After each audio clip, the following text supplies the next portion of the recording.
अच्छा देखो, जब भी हम बात करते हैं ऑर्गेनाइजेशन की, तो ऑर्गेनाइजेशन का मतलब क्या होता है? संस्था। और संस्था का मतलब क्या होता है? Hmm. What is organisation? Hmm. Organisation क्या होता है ये पूछ रहा हूँ। संस्था हिंदी में ट्रांसलेट मत करो उसको।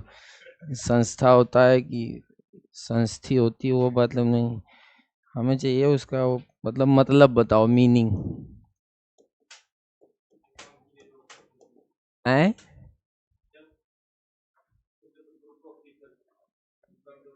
हाँ। हाँ। हम्म। हाँ, ऑर्गेनाइजेशन का मतलब होता है ग्रुप ऑफ मेंबर। और उस मेंबर का क्या होता है, कोई न कोई एक ऑब्जेक्टिव होता है। क्या होता है? ऑब्जेक्टिव। क्लियर। और ऑब्जेक्टिव को अचीव करने के लिए वो लोग कलेक्टिव एफर्ट लगाते हैं।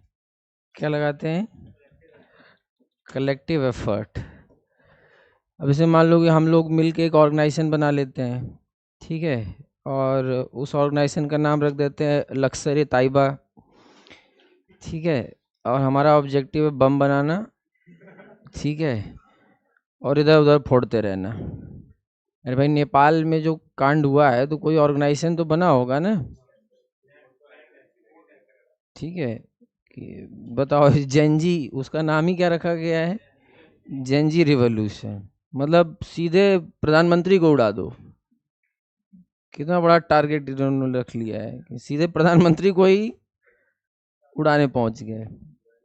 ठीक है, मतलब स्टेट पे कोई बिलीफ नहीं है। तो अब जेनजी पॉपुलेशन का क्या है, उसको बस ऐसे ही चढ़ा दो तो वो चला जाएगा अपना बम वम लेके, सीधे पार्लियामेंट में बम वम फेंक के चला आएगा। तो ऑर्गेनाइजेशन का मतलब ये होता है कि भाई कोई एक कलेक्टिव एफर्ट हो, और कलेक्टिव एफर्ट से हम उस ऑब्जेक्टिव को क्या करें, अचीव करें। अब देखो, जब पहला world war, second world war हुआ था, तो सेकेंड वर्ल्ड वॉर के टाइम में क्या हुआ कि जो पूरी दुनिया का पॉलिटिकल सिस्टम है, कौन सा सिस्टम? पॉलिटिकल सिस्टम, वो डिसऑर्डर हो गया था। डिसऑर्डर मतलब हिल गया था, ठीक है। तो ये हुआ कि उसको ऑर्डर में किया जाए। किस में किया जाए? ऑर्डर में। तो ऑर्डर में करने के लिए दुनिया में क्या बना? यूएन। यूनाइटेड नेशन कब बना? 24 अक्टूबर 1945 को। यूनाइटेड नेशन का मेन ऑब्जेक्टिव क्या है? हम्म? इसका मेन ऑब्जेक्टिव है पूरी दुनिया में पीस और सिक्योरिटी को बेसिकली क्या करना, मेंटेन करना। और यूनाइटेड नेशन कौन सा सिक्योरिटी और पीस मेंटेन कर रहा है? वो बांग्लादेश में और नेपाल में दिखाई दे गया, यूक्रेन में भी दिखाई दिया अभी कुछ दिन पहले, अभी ईरान में भी दिखाई दिया कुछ दिन पहले, उसके कुछ दिन पहले पैलेस्टीन में दिखाई दिया है। अगला नंबर अब सीधे मोदी का है। ठीक है। अब तुम लोग एक ऑर्गेनाइजेशन बनाओ, सीधे मोदी को उड़ा दो अब। हैं? हाँ, मैं लीड वीड नहीं करना है। मैं कोई मोबाइल की लीड लीड थोड़ी नहीं हूँ कि मैं चलूँ ऐसे लोगों को लीड करने।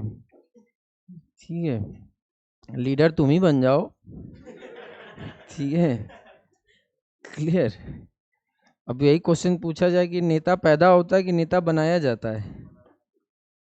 नेता पैदा नहीं होता, नेता क्या होता है? Leaders are not born, they are made. उनको बनाया जाता है। तो अब देखो, पॉलिटिकल सिस्टम अगर खराब होगा तो इकोनॉमिक सिस्टम भी खराब होगा, क्योंकि पॉलिटी और इकोनॉमी एक ही साथ चलती है। तो उस वर्ल्ड वॉर की वजह से क्या हुआ, इकोनॉमिक सिस्टम भी किस में आ गया, डिसऑर्डर हो गया। तो अब ये हुआ कि इसको ऑर्डर में किया जाए। तो इसको ऑर्डर में करने के लिए क्या हुआ कि 1944 में एक कॉन्फ्रेंस हुआ ब्रिटेन वुड्स में। ब्रिटेन वुड्स एक जगह है, और ये जगह बेसिकली कहाँ पे है, यूएसए में। यहाँ पे कॉन्फ्रेंस किया गया कि इकोनॉमिक सिस्टम को कैसे सही किया जाए। तो इसी कॉन्फ्रेंस से 1945 में दो ट्विन निकले। एक ट्विन का नाम क्या है, वर्ल्ड बैंक, और दूसरे का नाम क्या है, आईएमएफ, इंटरनेशनल मॉनेटरी फंड, और वर्ल्ड बैंक। दो ऑर्गेनाइजेशन बाहर निकले। यहाँ तक क्लियर है कि किसी को कोई चुल नहीं है तो उसको ठंडा कर लो। क्लियर है? अब देखो ध्यान से, यहाँ पे लिख लिया ये।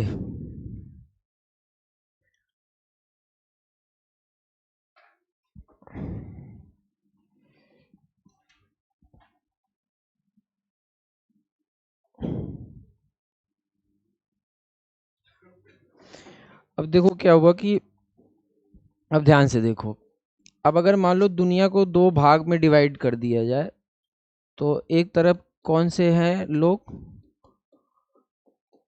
डेवलप्ड नेशन, और दूसरी तरफ कौन से हैं, डेवलपिंग। अंडर डेवलप को कोई नहीं पूछता है, या तो डेवलप्ड या तो डेवलपिंग।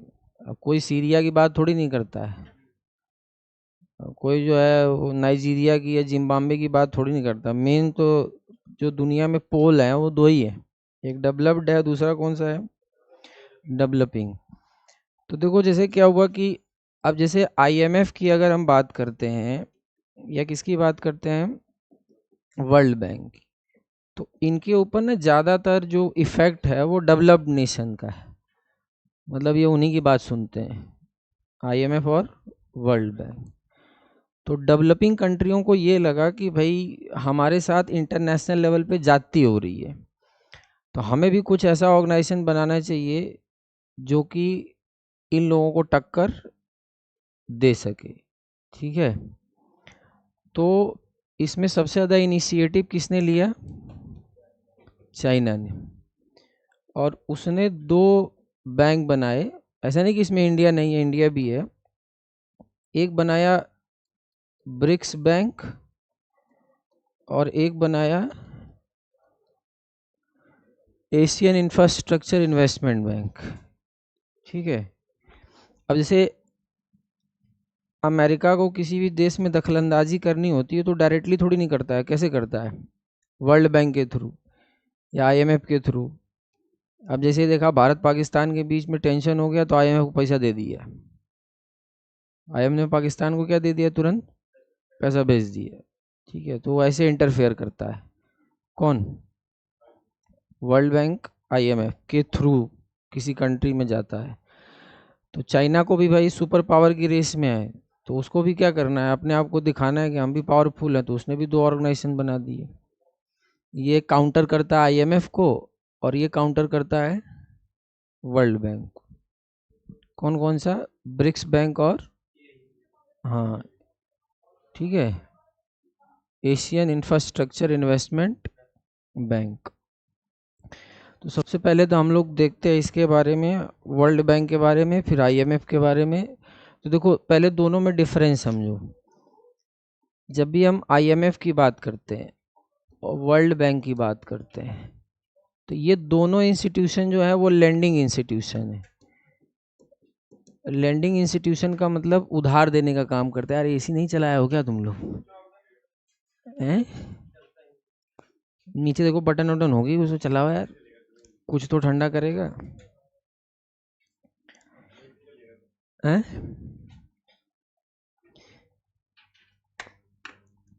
चला, ठीक है। तो एक है तुम्हारा क्या बोलते हैं आईएमएफ, दूसरा कौन सा है, वर्ल्ड बैंक। ठीक है, देखो आईएमएफ जो लोन देता है ना किसी कंट्री को, तो उसका पर्पज एक ही होता है केवल। क्या पर्पज होता है इसका, कि जब किसी भी कंट्री में बैलेंस ऑफ पेमेंट क्राइसिस आ जाए, माने कि आपका एक्सपोर्ट जो है वो कम हो जाए और इंपोर्ट आपका क्या हो जाए, ज़्यादा हो जाए, माने कि आपकी कंट्री जो है वो ट्रेड डेफिसिट में चली जाए, तो उस ट्रेड डेफिसिट को ये क्या करता है, कम करने के लिए पैसा देता है, ठीक है। लेकिन वर्ल्ड बैंक का जो लोन देने का पर्पज होता है वो कैसा होता है, डेवलपमेंटल, कि कहीं पॉवर्टी को कम करने के लिए लोन दे दिया, कहीं हेल्थ क्राइसिस हुई तो उसको कंट्रोल करने के लिए लोन दे दिया, ठीक है ना, या रोड बनाने के लिए लोन दे दिया, डैम बनाने, ब्रिज बनाने, ऐसी चीज़ों के लिए लोन देता है। कौन, वर्ल्ड बैंक। लेकिन जब भी हम आईएमएफ की बात करेंगे उसका पर्पज केवल एक ही होगा, ये बात क्लियर है। अच्छा,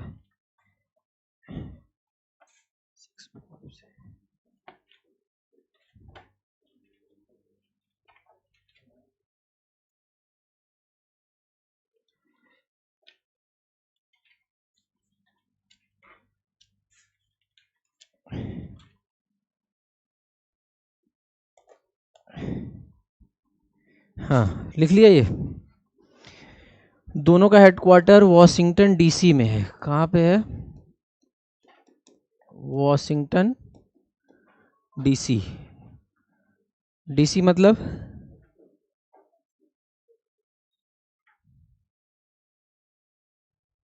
लगाते हैं ना वॉशिंगटन डीसी, तो डीसी का मतलब डिस्ट्रिक्ट कलेक्टर। हाँ,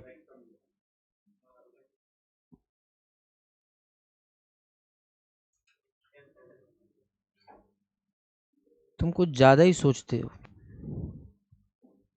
बोलो कि नहीं आता है, हैं? जबरदस्ती का ट्राई करोगे, जब नहीं आता है तो कैसे समझ में आएगा? जब आता ही नहीं है तो ट्राई करने से क्या होगा? अब वो बात अलग है कि तुम्हारे पास कोई स्क्रू ड्राइवर है, नहीं खुल रहा है तो उसमें ट्राई कर रहे हो, ठीक है। District of Columbia. बाकी डायरेक्ट करंट भी होता है डीसी, ठीक है। डिस्ट्रिक्ट ऑफ कोलंबिया बोलते हैं। वॉशिंगटन कौन थे? हम्म, हाँ, फर्स्ट प्रेसिडेंट ऑफ अमेरिका। अच्छा, ये भी याद रखना, जो आईएमएफ है ना, आईएमएफ ये जब भी लोन देगा ना, only member nation, only what, member and what, nation, ये दोनों को देगा, मेंबर प्लस नॉन मेंबर, दोनों को लोन देगा, ठीक है।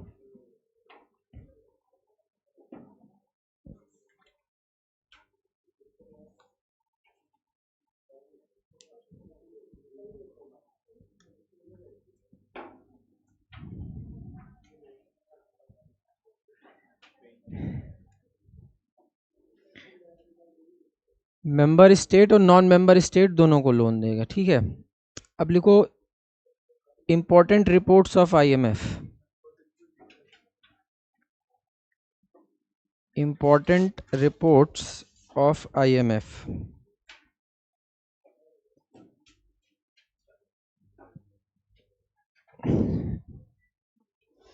इसमें लिखो पहले वर्ल्ड इकोनॉमिक आउटलुक,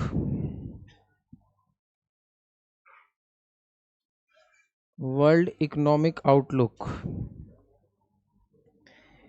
दूसरा लिखो global financial stability report, global financial stability report.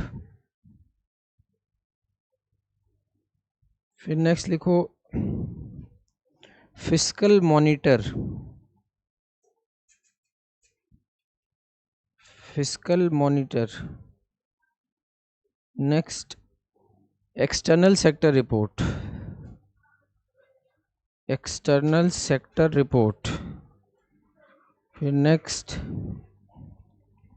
Regional economic report.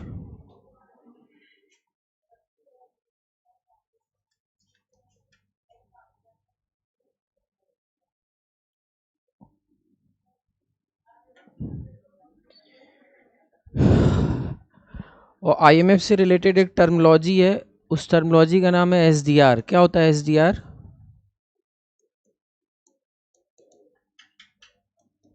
Special drawing rights. क्या होता है ये तो पढ़ा दिया है। क्या बात कर रहे हो, दिखाओ नोट्स।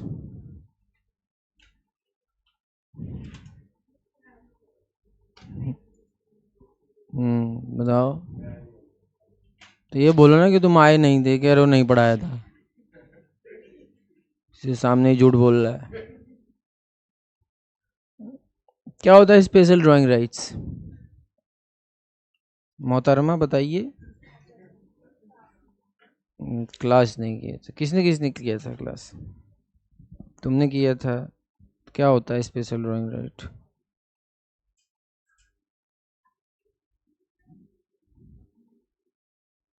What is SDR?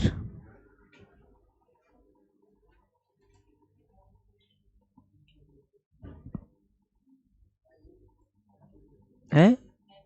कहाँ गई थी?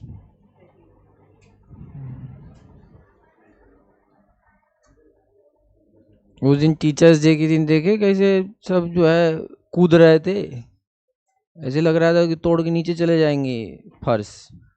अब पढ़ने की बारी पे नानी मर जाती सबकी। हाँ बोलो। वो तो मुझे ही पता है। मैं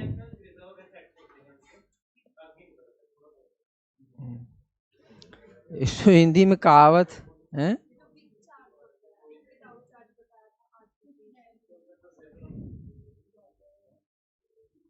क्या बताते हैं एसडीआर के बारे में? नहीं तुम बोले तो मेरा ये टॉपिक हो चुका है एक दिन।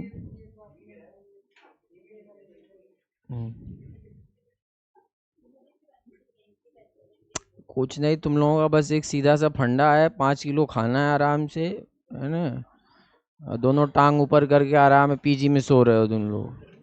ठीक है। कुछ लोगों ने उस पे वो लगा, रस्सी लगा के आराम से सो रहे हैं। ठीक है। एसडीआर का मतलब होता है कि ये एक इंटरनेशनल रिजर्व एसेट होती है, जो दुनिया की 5 करेंसी में बेसिकली क्या की जाती है, मेंटेन की जाती है। एक तो डॉलर, दूसरा यूरो, तीसरा पाउंड, चौथा येन, पांचवा युआन। युआन चाइना की करेंसी है, ये जापान की करेंसी है, ये ब्रिटेन की है, ये यूरोपियन यूनियन में चलती है, ये अमेरिका में चलता है। तो 5 करेंसी के फॉर्म में इसको मेंटेन किया जाता है। ये कोई करेंसी नहीं होती है, और दुनिया के हर देश के फॉरेक्स में एसडीआर इंक्लूडेड होता है। जो बताया था कि फॉरेक्स क्या होता है, FOREX, foreign exchange reserve. Foreign exchange reserve क्या होता है? उसमें 3 चीजें होती हैं। एक होता है foreign currency asset plus gold, है कि एक समय में हमारे पास, हमारे देश के पास कितना फिजिकल गोल्ड है, और हमारा जो रिजर्व बैंक ऑफ इंडिया है उसने दुनिया के और देशों में कहाँ कहाँ इन्वेस्टमेंट कर रखा है। दूसरा होता है इसमें एसडीआर, और एसडीआर के बाद क्या होता है तीसरा, इसमें आरटीपी, रिजर्व ट्रेंच पोजीशन। 3 चीजें, ये दुनिया के हर देश के पास यही होगा, चाहे अमेरिका का फॉरेक्स हो, चाहे इंडिया का फॉरेक्स हो, चाहे वो ब्रिटेन का फॉरेक्स हो, उसमें यही 3 ही चीज होती है। अब जैसे हमारे कंट्री का जो मॉनेटरी सिस्टम है उसको मैनेज कौन करता है? आरबीआई। तो पूरे वर्ल्ड का मॉनेटरी सिस्टम कौन मैनेज कर रहा है? आईएमएफ। तो जैसे ही आप आईएमएफ के क्या बनते हो, मेंबर बनते हो, ठीक है, तो उस मेंबर को क्या करना पड़ता है, कंट्रीब्यूशन करना पड़ता है, क्योंकि किसी भी ऑर्गेनाइजेशन के आप मेंबर बनोगे तो पैसा तो देना पड़ेगा ना, है ना। अब ये कंट्रीब्यूशन 2 तरीके से होता है। एक तो नेशनल करेंसी में होगा, तो हमारे कंट्री की नेशनल करेंसी क्या है? रुपया है। और एक होगा एसडीआर के फॉर्म में। एसडीआर इज नॉट करेंसी, ये कोई करेंसी नहीं है, लेकिन इसकी वैल्यू को करेंसी में मेंटेन करना होता है।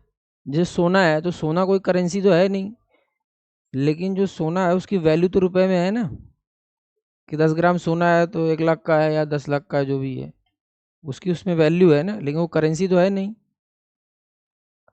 ठीक है, कि आप सामान खरीदने जाते हो तो सोना लेके जाते हैं कि ये लो, वहाँ तो करेंसी का इस्तेमाल करते हैं ना। तो एसडीआर कोई करेंसी नहीं है, इसकी वैल्यू करेंसी में मेंटेन होती है। तो इसकी कितने में होगी? 5 करेंसी में। ठीक है, और युआन। ठीक है, अब जैसे मान लो कि आपने आईएमएफ में क्या किया, इतना कंट्रीब्यूशन कर दिया, इतना पैसा दे दिया, तो इसमें से जो ये 25% पैसा होगा, इसको आप जब भी निकालोगे आईएमएफ आपसे कोई चार्ज नहीं लेगा। मान लो इस फंड में 100 रुपये है, तो 100 रुपये में से अगर 25 रुपये निकालोगे आईएमएफ से, तो आईएमएफ आपसे कोई चीज़ चार्ज नहीं मांगेगा, ऐसे ही दे देगा, आप ही का पैसा है, विदाउट चार्ज मिलेगा। लेकिन बाकी जो ये 75% पैसा अगर निकालोगे तो वो चार्ज के साथ देगा। ठीक है, इसी जो 25% है, इसी को हम आरटीपी कहते हैं, रिजर्व ट्रेंच पोजीशन। क्या कहते हैं? Reserve trench position. और आईएमएफ जैसे, अब क्या हुआ था 1990 और 1991 में भारत के साथ क्या हुआ था कि भारत के फॉरेक्स में केवल 2 हफ्ते का पैसा बचा हुआ था। मतलब हम 2 हफ्ते तक ही हम इंपोर्ट एक्सपोर्ट कर सकते थे, इतना ही पैसा था। तो फिर भारत सरकार ने 12,900 टन सोना गिरवी रखा था बैंक ऑफ इंग्लैंड और बैंक ऑफ जापान के पास, तब हमें उधार में पैसा मिला था। ये बात कब की है? 1990। और 12,900 टन, 1-2 टन की बात नहीं हो रही, कितनी? 12,900 टन। अभी हमारे देश के फॉरेक्स में इतना पैसा है कि अगर 11 महीने तक हम किसी भी देश के साथ कोई व्यापार ना करें, तब भी हम अपनी कंट्री को खिला सकते हैं। अभी इतना पैसा है। उस समय कितने दिन के लिए बचा हुआ था? 14 से 15 दिन के लिए। तो आरबीआई ने इतना टन सोना गिरवी रखा, हवाई जहाज से लेके गई, बाद में भारत ने छुड़वा लिया वो सोना, 6 महीने के अंदर ही क्या कर लिया, छुड़ा लिया, वापस आ गया देश के अंदर। ठीक है, तो इसीलिए सोना रखा जाता है किसमें? फॉरेक्स में। ठीक है, अच्छा, ये तो हो गया इस क्या होता है फॉरेक्स। अच्छा, अब लिखो वर्ल्ड बैंक। वर्ल्ड बैंक में ना टोटल 5 ग्रुप हैं। पहले ग्रुप का नाम है आईबीआरडी, दूसरे का नाम है आईडीए, तीसरे का नाम है आईएफसी, चौथे का नाम है आईसीएसआईडी, पांचवे का नाम है एमआईजीए। ठीक है, आईबीआरडी का फुल फॉर्म क्या होता है? लिखो,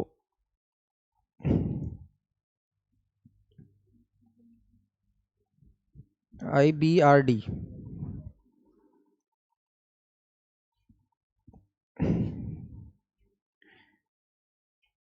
लिखो, international bank for reconstruction and development.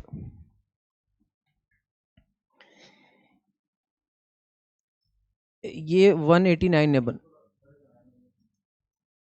Emergency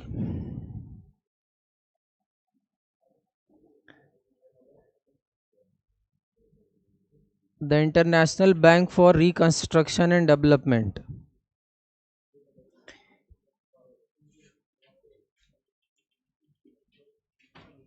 ये 1945 में बना था।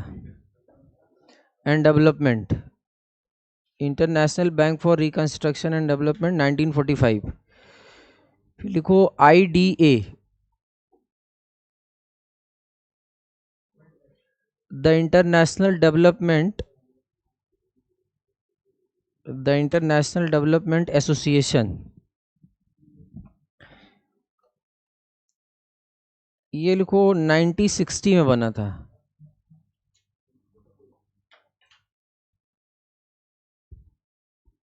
और लिखो कि it is also known as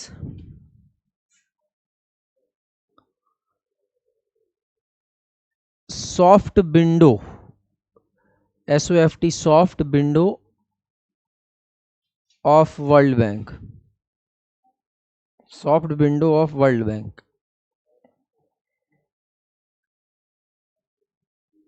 soft window का मतलब क्या हुआ?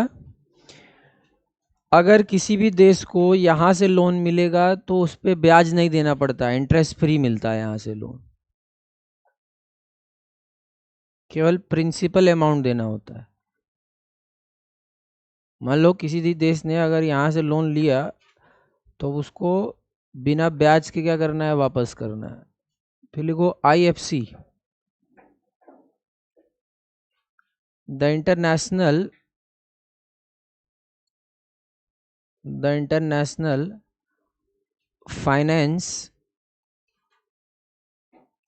Corporation.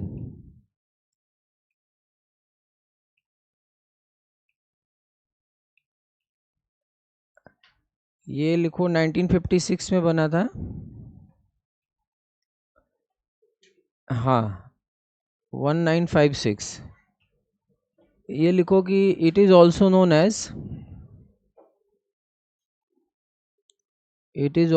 As private arm, ARME।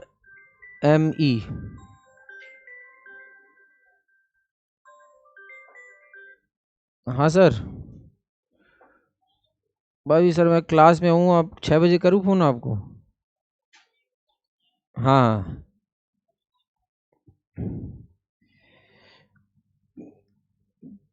क्या क्या बोला मैंने? हाँ प्राइवेट आर्म का मतलब क्या है, ये बड़ी बड़े फर्म को पैसा देता है। रिलायंस हो गया, कोटक महिंद्रा हो गया, ऐसे जो फर्म है उनको पैसा देता है। और लिखो ICSID,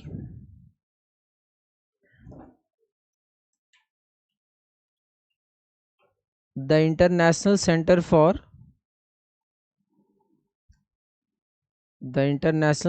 for settlement of investment dispute, the international centre for settlement of investment dispute. ये लिखो 1980, ये 1966 में बना था, 1966। अब इस ग्रुप का मेन काम क्या है कि दो देशों के बीच में वर्ल्ड बैंक ने अगर पैसा दे के कोई प्रोजेक्ट बनाया है और उस प्रोजेक्ट को लेके दोनों के बीच में अगर बवाल हो जाता है तो इसको ये सॉल्व करती है। India is not a member of this group, Bharat इसका मेंबर नहीं है।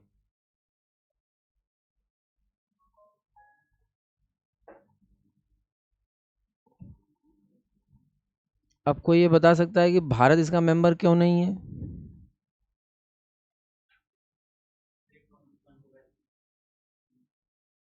ए?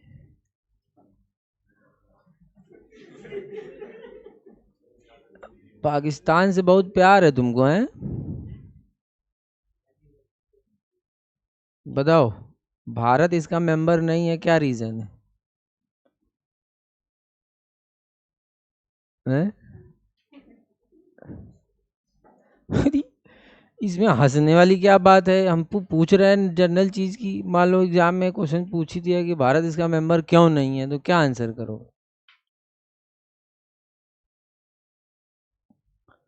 वहां तक तुम लोग पहुंच ही नहीं पाओगे कभी, हैं?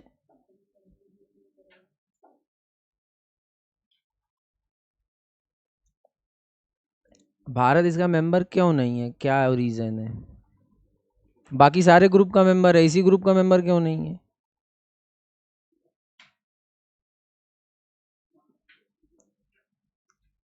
और IDA से सबसे ज़्यादा बार लोन भी लिया है पूरे वर्ल्ड में, क्योंकि भारत को ऐसा लगता है कि अगर हम इसका मेंबर बन जाएंगे तो वर्ल्ड बैंक हमारे जो सॉवरेन इंटरेस्ट है उसमें बार बार दखलंदाजी करेगा, आके तीसरा पक्षकार बन के बार बार हमारे सॉवरेन इंटरेस्ट में क्या करेगा, दखलंदाजी करेगा। तो इंडिया नहीं चाहता है कि आप कोई बाहरी संस्था हमारे इंटरनल मैटर में क्या करे, बार बार दखलंदाजी करे। फिर लिखो MIGA, the multilateral investment guarantee agency, multilateral investment guarantee agency.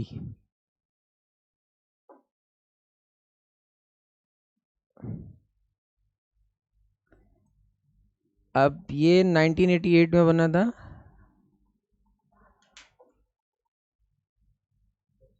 इसका मेन काम है कि सभी देशों को समय समय पे एडवाइस करते रहना कि कोई भी आपके देश में समस्या आएगी तो उससे आप कैसे निपटेंगे।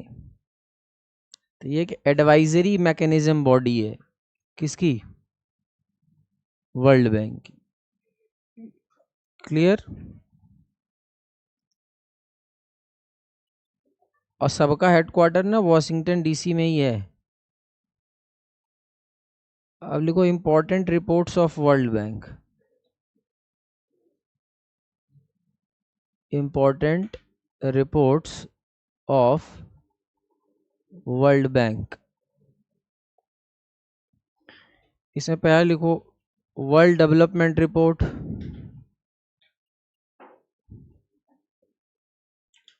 World Development report.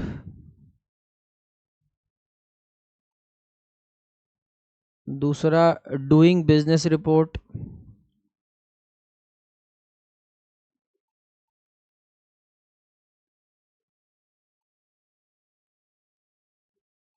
तीसरा Global Economic Prospect report, Economic Prospect report. Global Findex, FINDEX database, Findex FINDEX।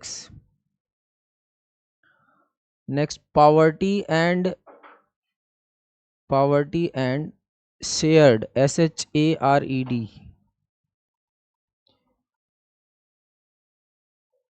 Report.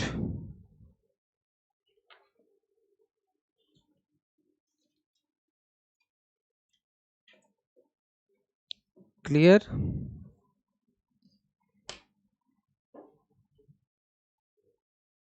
अब आ जाओ, लिखो न्यू डेवलपमेंट बैंक, या ब्रिक्स बैंक भी कहते हैं इसको।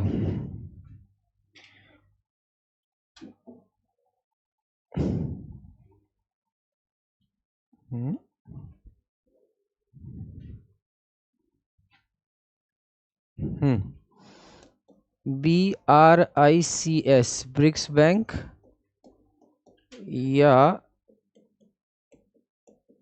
NDB New Development bank. It is a reaction of IMF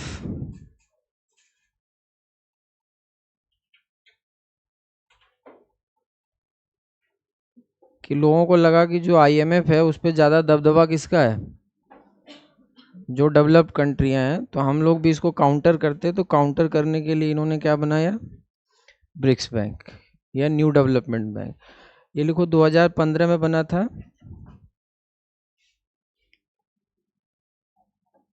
2015 में ब्रैकेट में ब्रिक्स रशिया समिट।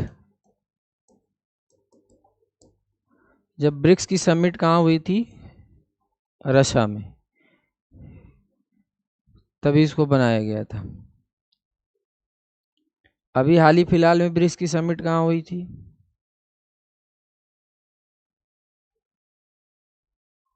बाईस की मार्केट में। कहाँ हुई थी ब्रिक्स की समिट अभी हाल ही फिलहाल में? है सर चाइना। देखो भांग खा के बैठे हो। ब्राजील में हुई थी, रियो डू जेनेरियो में, लेटेस्ट अभी। ये सब भाई पढ़ो जो ऑर्गेनाइज। देखो पहले ही बता दे रहा हूँ, जो भी इंटरनेशनल ऑर्गेनाइजेशन है उससे इतने ही क्वेश्चन आते हैं, चाहे कोई भी पेपर दोगे। एक तो ये कब बना था, इसका हेडक्वार्टर कहाँ पे है, अगर इसके MD अगर कोई चेंज होते हैं तो वो पूछता है, इनकी कोई रिपोर्ट आती है तो वो पूछता है, और लास्ट इनके जो सबमिट होते हैं लेटेस्ट वो, और उसके आउटकम। इससे अलावा और कोई भी क्वेश्चन नहीं आता है। 1 2 3 4 5 6 पेपर उठा के देख लो। एक तो ये कब बना है, हेडक्वार्टर कहाँ है, चेयरमैन कौन है, ठीक है, कोई रिपोर्ट निकाल रहा है, कोई सबमिट कर रहा है, और उस सबमिट का आउटकम क्या है। इसके अलावा और कोई क्वेश्चन नहीं बनता पेपर में। ये तो आप इकोनॉमिक ऑर्गेनाइजेशन लिख रहे हो ना, चाहे कोई भी ऑर्गेनाइजेशन की बात करो। अब इसे एससीओ में भी हाल ही फिलहाल एससीओ की मीटिंग कहाँ हुई थी, संघाई कॉपरेशन ऑर्गेनाइजेशन की मीटिंग कहाँ हुई थी, चाइना में। अभी जल्दी की बात है, ठीक है। तो पूछ देगा कि संघाई कॉपरेशन ऑर्गेनाइजेशन कब बना था, उसमें कितने मेंबर कंट्री हैं, लेटेस्ट मीटिंग उसकी कहाँ हुई है, कोई उसमें मेंबर कंट्री ऐड हो रही है, कोई मेंबर कंट्री उसमें से बाहर जा रही है, तो वहाँ से वो क्वेश्चन क्या कर देगा, पुट अप करेगा, ठीक है ना। अच्छा, अब इसमें लिखो कि क्या बोलते हैं, देखो इसमें ब्राज़ील तो रहेगा ही रहेगा, रसिया भी रहेगा, इंडिया, चाइना, साउथ अफ्रीका, ये तो फाउंडिंग मेंबर है। इसके बाद इसमें 2021 में 4 कंट्रियां ऐड हुई। कौन कौन सी, लिखो, बांग्लादेश,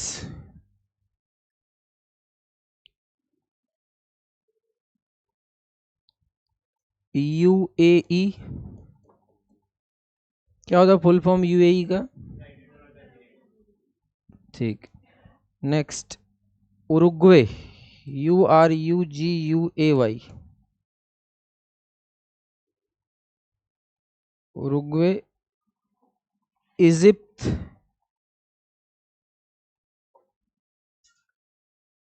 इजिप्ट। और अभी 2015 में कौन सी ऐड हुई हैं,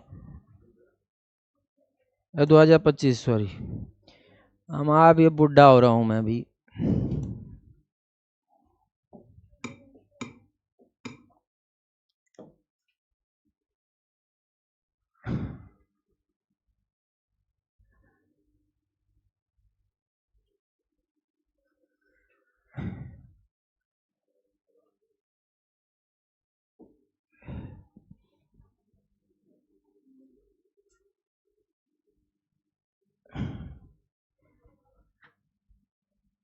एक अल्जीरिया लिखो, 2025 में अल्जीरिया,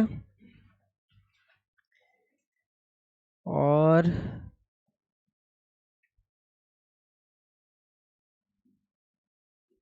कोलंबिया भी तो ऐड हुआ है इसमें, कोलंबिया क्यों नहीं दिखा रहा है,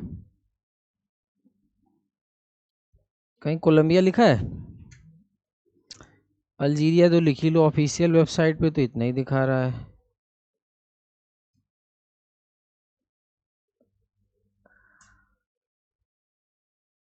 अभी यही लिख लो, 19 मई 2025 को अल्जीरिया इसमें ऐड हुआ है, शायद कोलंबिया भी ऐड हुआ है। वो जो इंडोनेशिया बोल रहे हो ब्रिक्स में ऐड हुई है, ब्रिक्स बैंक में नहीं ऐड हुई है, ठीक है। यहाँ किसकी बात हो रही है, ब्रिक्स बैंक।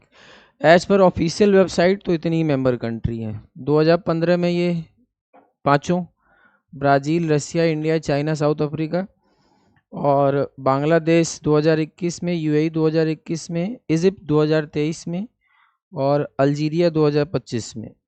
उरुग्वे है प्रोस्पेक्टिव मेंबर है, प्रोस्पेक्टिव मेंबर का मतलब है कि बाद में इसको फुल फिलेज बाद में दे दिया जाएगा दर्ज, अभी ऑब्जर्वेशन में रखा गया है कि इसको ऐड करेंगे कि नहीं करेंगे, बट क्वेश्चन अगर पूछेगा तो उसमें उरुग्वे रहेगा। समझ में आया ना। अब लिखो, इससे रिलेटेड एक टर्मिनोलॉजी लिखो, CRA, contingent reserve, contingent reserve arrangement,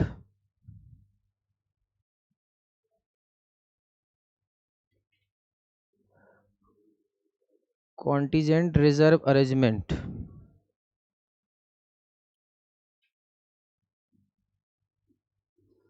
CRA। ये एक ना अरेंजमेंट मतलब एक तरीके का फंड है, इसमें सबसे ज़्यादा पैसा चाइना ने लगाया है। लिखो हाईएस्ट कंट्रीब्यूशन चाइना। और इस रिजर्व का यूज जो है वही बैलेंस ऑफ पेमेंट क्राइसिस के लिए किया जाता है, कि जब कभी भी आपका जो एक्सपोर्ट है वो क्या हो जाए, कम, इंपोर्ट क्या हो जाए, ज़्यादा, और आपके कंट्री में क्या हो जाए, ट्रेड डेफिसिट। तो इस ट्रेड डेफिसिट को ओवरकम करने के लिए यहाँ से पैसा उस कंट्री को मिलता है। तो इसमें सबसे ज़्यादा चाइना ने पैसा लगा रखा। किसने लगा रखा है? चाइना ने। इसका हेडक्वार्टर संघाई में है। संघाई कहाँ पड़ता है? चाइना में।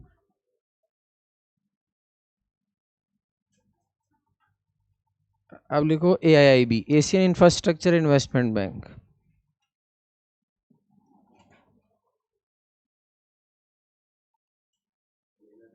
Asian infrastructure investment bank. Asian infrastructure investment bank, ये लिखो 2016 में बना था। इसका हेडक्वार्टर जो है कहाँ पे है? इसका हेडक्वार्टर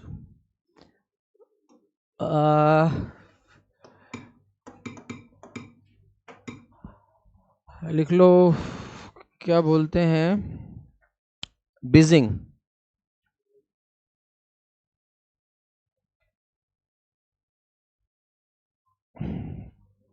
जो आप लोग दुनिया भर की वेबसाइट खोलते हो, जो मेन चीज होती है ना, वो होती है ऑफिशियल वेबसाइट। क्योंकि असली डेटा कहाँ पे मिलेगा?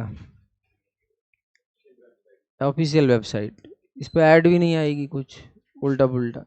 लेकिन पता चलता है आप लोग 10 वेबसाइट खोलते हैं और किसी से एग्जैक्ट इन्फॉर्मेशन नहीं मिलती है। तो सबसे बेस्ट होता है, क्या बोलते हैं उसका, ऑफिशियल वेबसाइट खोलो।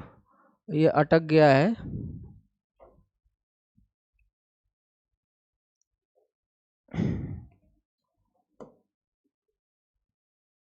ठीक है, हाँ, इसमें लिखो कि क्या बोलते हैं, इसका हेडक्वार्टर लिख लिया, बीजिंग में है। बीजिंग भी कहाँ पड़ता है? चाइना में। हैं? अभी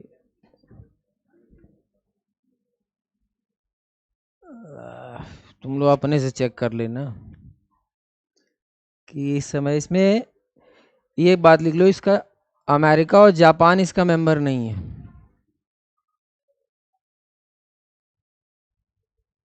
America and Japan is not a member of AIIB। बाकी इसमें एशिया की तो कंट्री है ही हैं, यूरोप की भी कंट्री हैं इसमें। कुछ यूरोप के देश हैं इसमें, और कुछ as per my book 110 member है, लेकिन कुछ बड़े ही होंगे। ठीक है ना, बुक के अकॉर्डिंग 110 है। अब खुल जाता तो इसमें दिखा देता है टोटल मेंबर कितने हैं। तो इसमें 100 से ज़्यादा मेंबर है। जिस ऑर्गेनाइजेशन में मेंबर बहुत ज़्यादा होते हैं उसको याद नहीं किया जाता है। अब इसे आपको कैसे पागल बनाएगा एग्जामिनर, अब उसमें लिख देगा कि इंडिया, चाइना, जापान और ब्रिटेन। तो जापान इसका मेंबर नहीं है, ऐसे टेक्निकल क्वेश्चन पूछ लेगा। क्योंकि जहाँ चाइना होगा वहाँ US होगा नहीं, क्योंकि चाइना और US में 36 का क्या है, आंकड़ा है। जहाँ चाइना होगा वहाँ अमेरिका नहीं होगा। लेकिन वहाँ जहाँ अमेरिका होगा वहाँ जापान जरूर होगा, क्योंकि जापान किसका एलाइड है? ठीक है, अमेरिका। अब साउथ कोरिया जहाँ होगा वहीं पे, जहाँ अमेरिका होगा वहाँ साउथ कोरिया होगा, वहाँ नॉर्थ कोरिया नहीं होगा। समझ में आया? तो इस लॉजिक से क्या किया जाता है,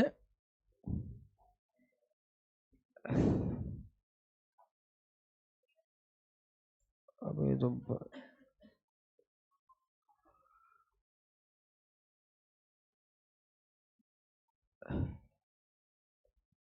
मतलब इसमें 100 से ज़्यादा है मेंबर कंट्री, इतना याद रखना। अब वो आपको डेटा देखना पड़ेगा, जैसे 2025 में कुवैत आया है इसमें। तो क्या, कहाँ अमेरिका लिखा?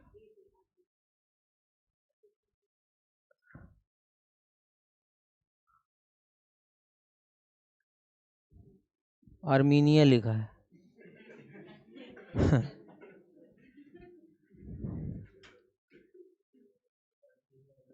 चश्मा लगाओ, चश्मा। हाँ तो अपना इसमें से देख लो, जो जो 2025 में है वो लेटेस्ट वाला पूछेगा। 2025 में कौन सी ऐड हुई है, क्लियर, उस पे ईयर लिखा होता है, लिखा है ना, जैसे 2021, 2017, 2016, तो लेटेस्ट में जो लेटेस्ट डेट वाला है वो याद रखना है। बाकी इसमें यूरोप, एशिया की कंट्रियां हैं, अमेरिका जापान इसका मेंबर नहीं है। और लिखो ADB, Asian Development Bank, B, Asian Development bank.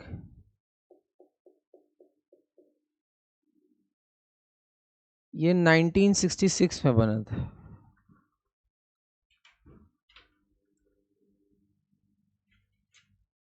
Headquarter Mandaluyong, MAND, MANDAL यंग, YUNG। ये फिलीपींस में है देश।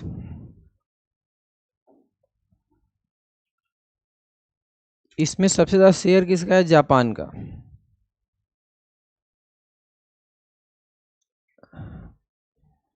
किसका शेयर है, जापान।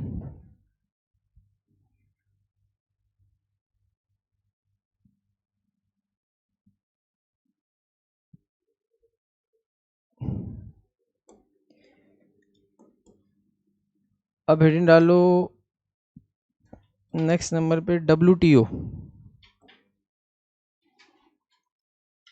World trade organisation.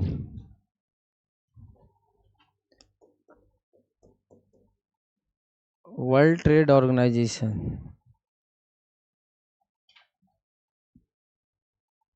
अच्छा, अब इसकी कहानी क्या है कि देखो, जब सेकेंड वर्ल्ड वॉर ख़त्म हुआ था, जब दुनिया का ट्रेड आपस में सब क्या हो गया था, गड़बड़ हो गया था, तो उसको सही करने के लिए क्या बनाया गया, वर्ल्ड ट्रेड ऑर्गेनाइजेशन। पहले तो इसका पुराना नाम लिखो, पुराना नाम क्या है, ओल्ड नेम क्या है, पुराना नाम है,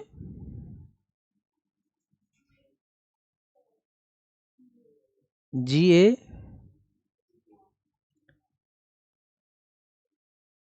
लिखो GATT, journal agreement on tariffs and trade.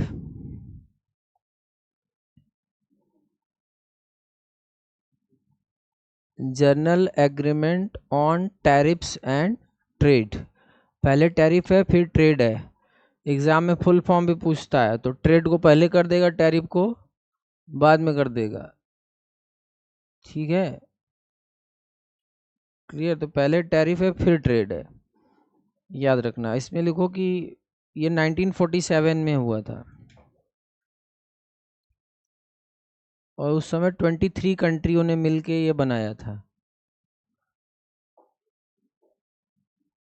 23 member कंट्रियों ने मिलके इसको बनाया था।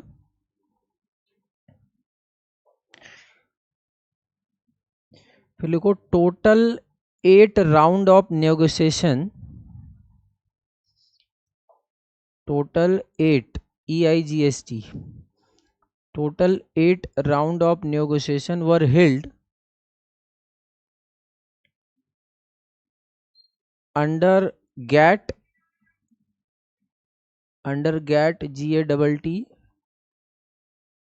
ब्रैकेट में last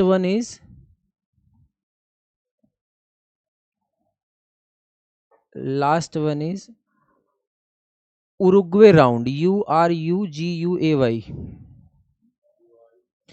URUGUAY, last one is Uruguay round, from 1986 to 1994।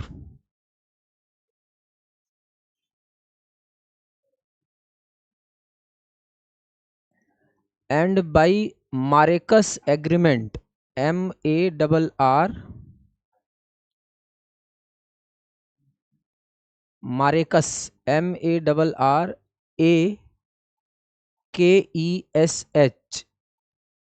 मारेकस agreement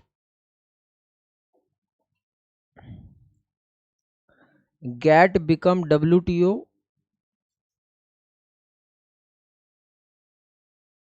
on 1st January 1995, headquarter Geneva, Switzerland. तो मारेकस एक जगह पड़ती है मोरक्को में। कहाँ पड़ती है? हाँ, तो उसी से इसका नाम WTO हो गया, world trade organisation. World trade organisation का मेन काम क्या है कि दुनिया के तमाम कंट्रियों को एक ट्रेड नेटवर्क देना। तो वो जो रूल बनाता है अपने मेंबर कंट्री के लिए, सभी को उसको फॉलो करना पड़ता है। अगर कोई उसको डिसफॉलो करता है तो उसके खिलाफ ये क्या लेता है? एक्शन। ठीक है, आया ना?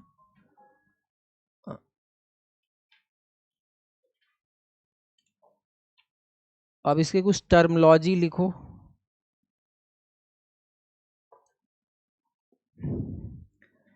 पहले लिखो MFN।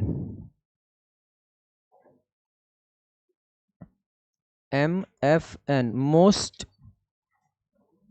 FN most favoured, FAVOURED, most favoured nation.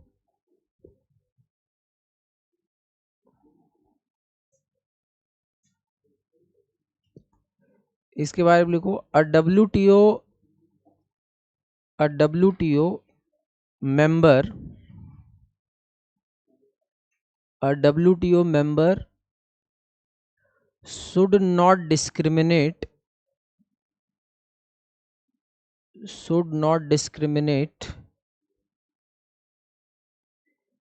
between its trading partner,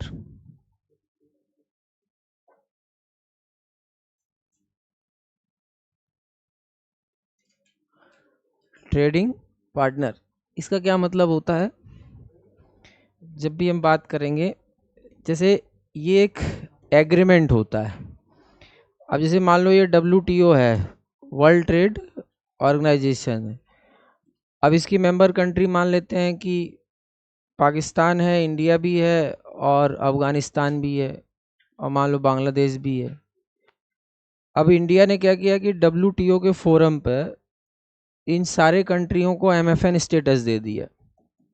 इसका मतलब क्या हुआ? मान लो कोई एक्स करके कोई सामान है, वो उसको एक्सपोर्ट कर रहा है अफगानिस्तान को, तो मान लो उसको 10% डिस्काउंट दे रहा है। तो वो एक्स सामान अगर इंडिया पाकिस्तान को एक्सपोर्ट करेगा या बांग्लादेश को एक्सपोर्ट करेगा तो सबको 10% देगा। ये नहीं कि इसको ज़्यादा देगा, इसको क्या देगा? कम। तो you have to treat equal. सबको आपको क्या करना पड़ेगा? इक्वली देखना पड़ेगा। अब 1996 में इंडिया ने पाकिस्तान को ये स्टेटस दिया, कारगिल लड़ाई हुई तभी विड्रॉ नहीं किया, उसने पार्लियामेंट पर अटैक किया तभी विड्रॉ नहीं किया, ठीक है ना। फिर उसने पहलगांव में अटैक कर दिया जो फरवरी में हुआ था, CRPF के जो जवान क्या हुए थे, शहीद हुए थे। तो फिर इंडिया ने ये स्टेटस उसे विड्रॉ कर लिया। विड्रॉ करने का क्या मतलब है कि अपने सामान पे कितना भी टैरिफ लगा के क्या कर सकता है? बेच सकता है। पाकिस्तान कुछ नहीं कर पाएगा, WTO में केस नहीं कर पाएगा, क्योंकि हमने वो स्टेटस क्या कर दिया? विड्रॉ कर लिया। समझ में आया? 2019 में, क्योंकि 2019 में ये अटैक हुआ था। क्लियर है? हाँ या ना?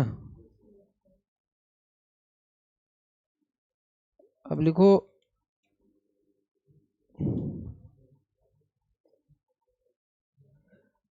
ट्रिप्स, TRIPS, TRIPS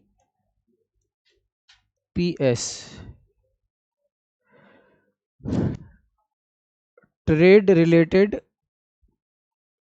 अरे ये ततैया कहाँ घूम रही है इधर, आओ पकड़ लो तुम ही।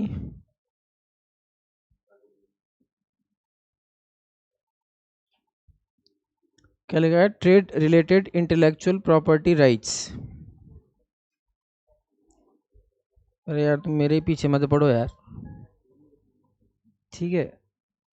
Trade related intellectual property rights.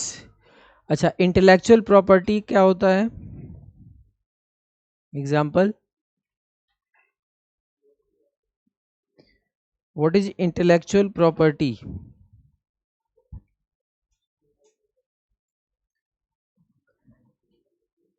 तुम लोग क्या जैसे जंगल उंगल में रह के पढ़ाई उढ़ाई किए थे क्या, कि जहाँ पर कोई न्यूज़ नहीं पहुँचती है, सब पेड़ के पत्ते पहन के हुलाला हुलाला कर रहे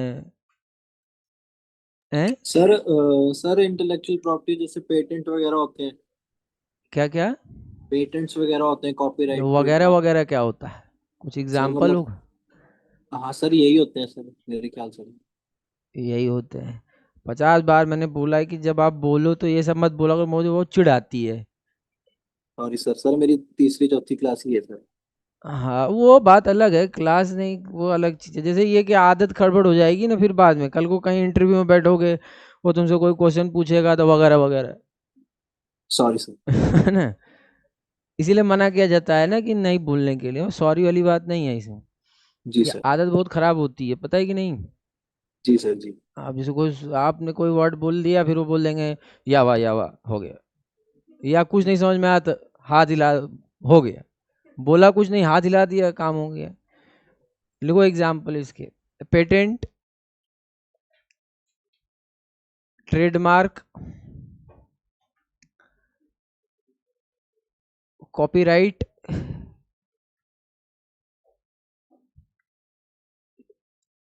copyright, geographical indication,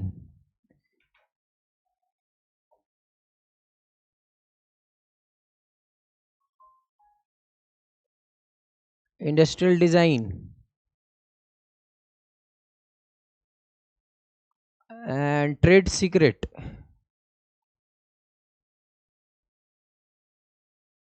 trade what? Secret. अब जैसे मान लो आपने कोई इनोवेशन किया, मान लो आपने कोई दवा बनाई, ठीक है, रिसर्च करके कोई दवा बनाई मलेरिया की। अभी हाल ही फिलहाल में मलेरिया की कौन सी वैक्सीन आई है?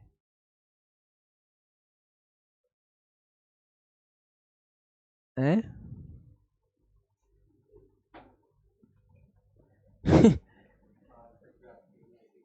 मतलब ये भी नहीं कि आदमी करंट अफेयर पढ़े कि अभी हाल ही फिलहाल में मलेरिया की वैक्सीन का क्या नाम है।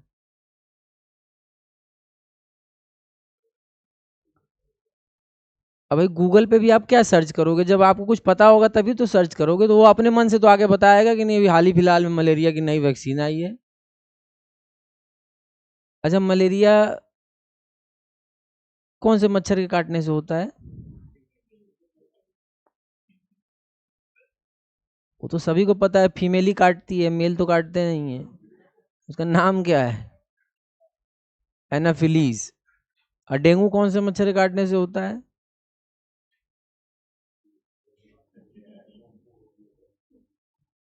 अभी यही सब बेसिक सवाल आते हैं आपके पेपर में। आप अपना पीवाईक्यू उठा के देखोगे तो यही बेसिक सवाल पूछता है ना। अभी डेंगू एक बीमारी है, अब इसी टाइम पे होगा जब बारिश क्या होगी, खत्म होगी, जो ठंडी और गर्मी का क्या होगा, मौसम होगा, तो ये मच्छर निकल जाएंगे। एडीज के काटने से होता है, AIDS। जो मच्छर के काटने से बीमारी होती है उसको कौन सी डिजीज बोला जाता है? जो भी इस तरीके के मच्छर उच्छर कीटाणु उटाणु के काटने से कोई बीमारी होती है तो उसको क्या बोला जाता है? ना बायोलॉजी सही है तुम लोगों का, ना तुम लोगों का फिजिक्स सही है, ना इकोनॉमिक्स सही है। उसको बोलते हैं वेक्टर बॉर्न डिजीज। ठीक है, हाँ। आ गई है यहाँ पे। ये भी वेक्टर बॉर्न डिजीज है और क्या है। अरे यार पेपर नहीं है,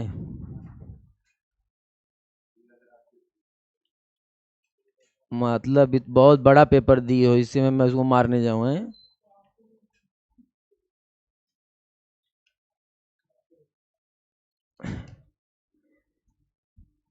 ये इसी जगह पे बैठी है, उड़ी।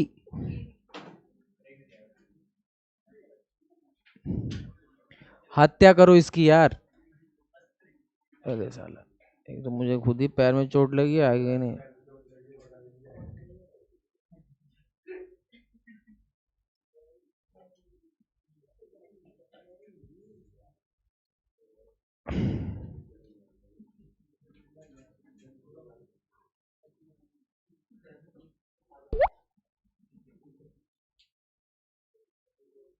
बैठ जाती वहीं पे, हाँ बैठ जा। बीमारी है। लिखो आगे इसमें। अब देखो, जैसे मान लो आपने कोई इन्वेंशन किया, तो इन्वेंशन करने के बाद उसका क्या होता है, पेटेंट कराते हैं, ताकि आपके इस इन्वेंशन को कोई कॉपी ना कर पाए। ट्रेडमार्क क्या होता है, अब एप्पल है तो उसका लोगो है, तो उसने उसका ट्रेडमार्क करा रखा है ना। अगर उसके लोगो कोई कोई कॉपी कर लेगा तो फिर उसका कोई मतलब नहीं है। कॉपीराइट है, अब लोग मूवी लिखते हैं, गाने लिखते हैं, किताब लिखते हैं, तो उसका क्या लेते हैं, कॉपीराइट लेते हैं, ताकि उसका कोई कंटेंट ना चुरा पाए। जियोग्राफिकल इंडिकेशन क्या होता है, what is GI tag. Sir कोई भी चीज जो मतलब पर्टिकुलर प्लेस की वजह से जानी जाती है। हाँ, मतलब कोई भी ऐसी चीज़ जो कहीं पर्टिकुलर ज्योग्राफी में होती है। ठीक है, जैसे हम मान लो पश्मीना है, तो पश्मीना एक भेड़ है जो जनरली जम्मू एंड कश्मीर में पाई जाती है। अब उसके ऊन से क्या बनती है, सॉल बनती है। ठीक है, तो अब उसको हमने जीआई टैग दे दिया, तो जीआई टैग देने से क्या फ़ायदा होगा कि उसकी जो गुडविल है वो क्या हो जाएगी, इंक्रीज कर जाएगी, लोग उसके बारे में जानने लगेंगे। जैसे अभी हाल ही फिलहाल में क्या हुआ, कोल्हापुरी चप्पल का नाम सुना है, हैं? कोल्हापुरी चप्पल का भी नाम नहीं सुना है। यस सर, सुना है सर। ठीक है, फैशन के बारे में भी जानकारी नहीं है। हम्म, किसी भी चीज़ में तो आगे रहते। अभी हाल ही फिलहाल में प्राडा, प्राडा एक कंपनी है इटली की, तो उसका एक रैंपर ने कोल्हापुरी चप्पल पहन के रैंप पे क्या किया था, वॉक किया। तो कोल्हापुरी चप्पल इसी वजह से न्यूज़ में आ गई। वो चप्पल हमारे देश में बेसिकली महाराष्ट्र में लोकल वर्कर बनाते हैं, और वो मिलती है 500 रुपये की। ठीक है, 400-500 रुपये की मिल जाती, नहीं बहुत हाई रेंज होगी तो 1000 होगी। ठीक है, उसमें लकड़ी का सोल होता है, उस पर लेदर के वर्क होते हैं, पतली सी होती है। तो प्राडा ने उस चप्पल को 1.5 लाख में बेचा यहाँ। क्यों? क्योंकि एक बंदे ने क्या किया है, रैम पे चल दिया। तो उसी वजह से कोल्हापुरी चप्पल न्यूज में आ गई। एक्चुअली वो कितने में बनती है, 500 रुपये में, और उसने यहाँ पे बेचा कितने रुपए में, 1.5 लाख। चूना लगा सीधे, 500 रुपये की चीज सीधे क्या, 1.5 लाख, क्योंकि उस पर टैग लगा हुआ किसका, प्राडा का। ठीक है, तो अभी वहाँ की जो इटली की जो टीम थी स्पेशली, वो आई थी महाराष्ट्र कोल्हापुर में ये देखने के लिए कि ये लोग कैसे बनाते हैं। तो जैसे नॉर्मल चप्पल वाले नहीं बनाते हैं बैठ के नीचे, वैसे ही बनाते हैं वो लोग। वो लोकल डिजाइन है वहाँ की, इसको भी जीआई टैग मिला हुआ है। तो जीआई टैग देने का मतलब क्या, जैसे नाम सुना होगा आप लोगों ने, कड़कनाथ मुर्गा, सुना है कड़कनाथ। हाँ, ये एक स्पेशल मुर्गा होता है, प्योर ब्लैक कलर का होता है, उसका ब्लड भी ब्लैक होता है। नॉर्मल जो चिकन होता है उसमें 5 से 6% प्रोटीन होता है, उसमें 16 से 18% होता है। वो मध्य प्रदेश में एक डिस्ट्रिक्ट है झबुआ, वहाँ के आदिवासी लोगों का वो क्या है, खाना है। अब यहाँ जो है वहाँ पे वो 200 रुपये का मिलता है, अब उसको जीआई टैग मिल गया तब वो 1500 रुपये किलो बिक रहा है। सर ये मुर्गा कब तक जिंदा रहेगा, मतलब क्लास कब तक चलेगी? अरे भाई साहब, मतलब क्या, मैं कोई जीव वैज्ञानिक हूँ कि मैं बताऊं कितने साल तक जिंदा रहेगा? अरे क्लास पूछ रहा हूँ कितने बजे तक चलेगी। हाँ, ये पूछते हैं कि उसका एवरेज वजन कितना होता है, तो 1 किलो से 1.25 किलो के ऊपर का नहीं होता है वो। सर 2.5 किलो का मुर्गा छोड़ो, मैं ये पूछ रहा हूँ क्लास कितने बजे तक होगी। अरे, क्या नाम है महात्मा आपका? मेरा नाम है राजेश। अच्छा, ये चलेगी 6 बजे तक। यही पूछ रहा हूँ यार, ठीक मुझे है। क्लास थी, ठीक है। क्यों, नींद लग रही है क्या? अरे क्लास लेनी है सर जी यार। तब उसको भी, मुर्गे को भी क्या मिला है, जीआई टैग मिला है। अब जीआई टैग मिलने से क्या हो गया, उसकी जो ब्रीड होगी उसके ऑल ओवर इंडिया क्या हो रहे होंगे, प्रोडक्शन होंगे। ठीक है, वहाँ से जो भी उसका डीएनए या सैंपल लेके आएंगे और जगहों पे पोल्ट्री फार्म में उसका क्या करेंगे, प्रोडक्शन करेंगे। हाँ या ना? क्लियर? बाकी इंडस्ट्रियल डिज़ाइन, इंडस्ट्रियल डिज़ाइन का मतलब बेसिकली क्या होता है, जब भी हम बात करेंगे इंडस्ट्रियल डिज़ाइन, जैसे अब मान लो ये है फ़ोन है, तो इसके अंदर एक आईसी होती है ना, इंटीग्रेटेड सर्किट, तो उसको भी आप कॉपी नहीं कर सकते। जैसे एक बार सैमसंग ने एप्पल के डिज़ाइन को कॉपी किया था, तो सैमसंग के ऊपर केस हो गया, बाद में उसको क्या देना पड़ा, पैसा, और जो प्रोडक्शन है वो भी क्या करना पड़ा, बंद करना पड़ा। तो हर चीज़ का अब ट्रेड सीक्रेट है। अब देखते हो पेप्सी जो होता है, तो पेप्सी अपने सीक्रेट नहीं बताता किसी को। समझ में आएगी नहीं है? अब जैसे केएफसी है, तो जो भी ऑर्गेनो दे रहा है उसके अंदर वो नहीं लिखता है कि इसमें क्या क्या मिला हुआ, क्योंकि वो उसका ट्रेड सीक्रेट है, उसका अपना टेस्ट है। तो इन सबों को आप कॉपी नहीं कर सकते। समझ में आया? अब लिखो, हेडिंग डालो, ट्रिम्स क्या होता है इसी से related.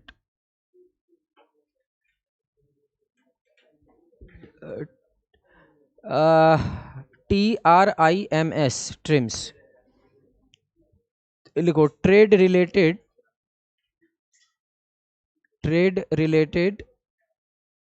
Investment measures, related investment measures. देखो, it is observed that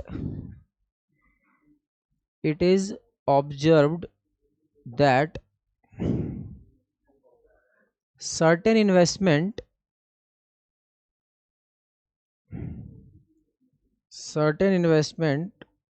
distort the market, distort, DISTORT, distort the market and investors.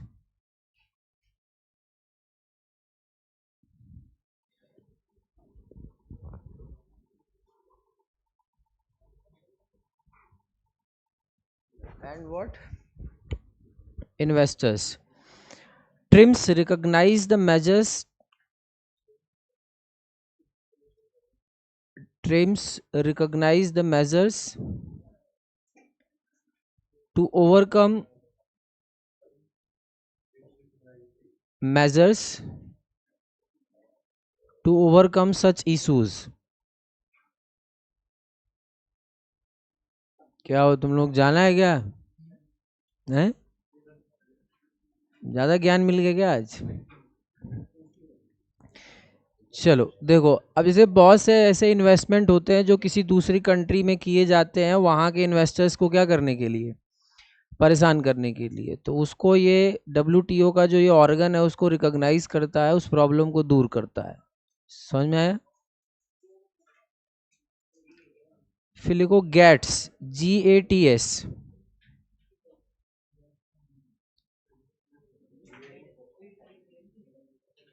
GATS, journal agreement on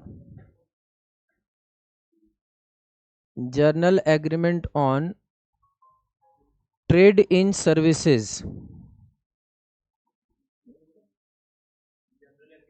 on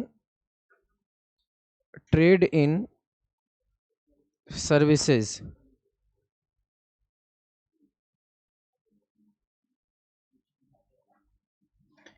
इसमें लिखो, इसमें 3-4 एग्रीमेंट होते हैं। पहला क्रॉस बॉर्डर सप्लाई,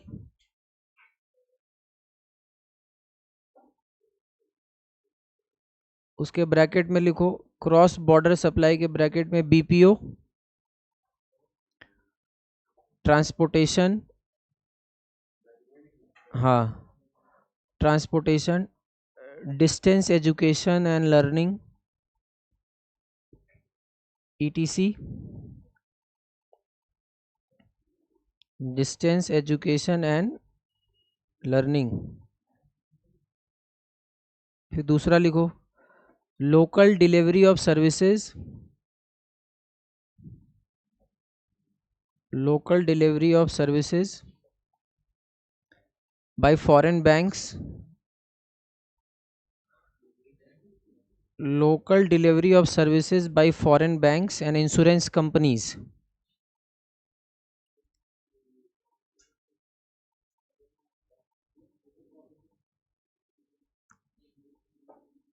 फिर नेक्स्ट लिखो तीसरा consumption abroad,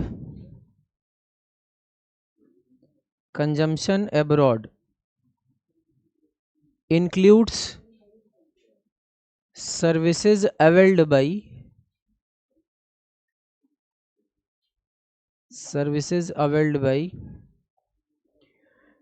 tourists in foreign companies, foreign countries, in foreign countries।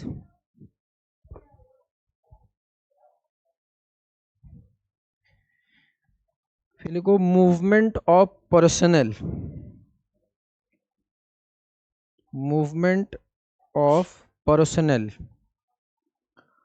For delivery of services.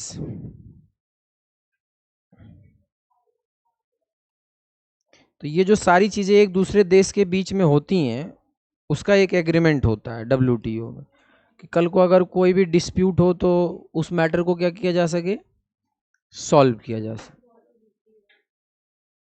For delivery of services,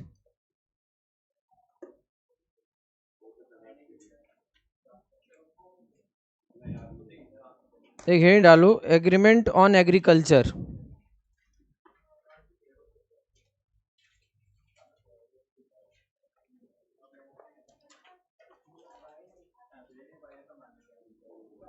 agreement on agriculture date.